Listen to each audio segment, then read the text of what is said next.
In addition to pre-staging equipment and deploying Tier 1 special forces to lead the fight, the U.S. would also need to position conventional forces near the border.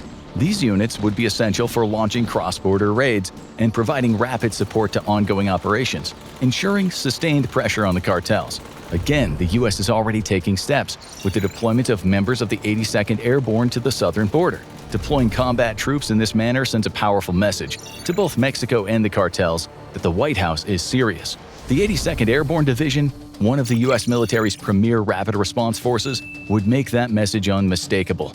Conventional forces would play a key role in a conflict that would be centered mostly around the use of special forces. Anytime that special forces end up biting off more than they can chew, they call for help from local conventional forces, which are usually responsible for establishing a rapid reaction force.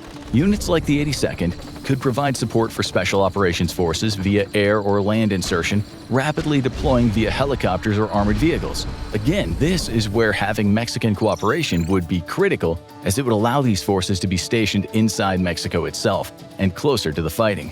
They would also be responsible for conducting deterrence patrols in local areas in order to keep cartels from launching retaliation raids against civilians. But we'll dive into cartel tactics in just a minute. Any further deployments would depend on the nature of expected fighting. The cartels are heavily armed, but not so heavily armed as to pose a significant threat, requiring the use of things such as armored forces. The heaviest piece of equipment that cartels have been seen operating are homemade narco tanks. These are usually makeshift armored vehicles that use a truck chassis and steel plates for protection. These tanks may have smaller caliber weapons, such as machine guns, and occasionally even a small caliber cannon. But against U.S. forces armed with advanced anti-vehicle drones, the threat would be minimal. Switchblade 600s could strike with precision, while loitering air cover from Apache helicopters and AC-130 gunships to Reaper and Predator drones armed with Hellfire missiles would ensure battlefield dominance. And if brute force was needed, the vaunted A-10 Warthog would be more than up to the task.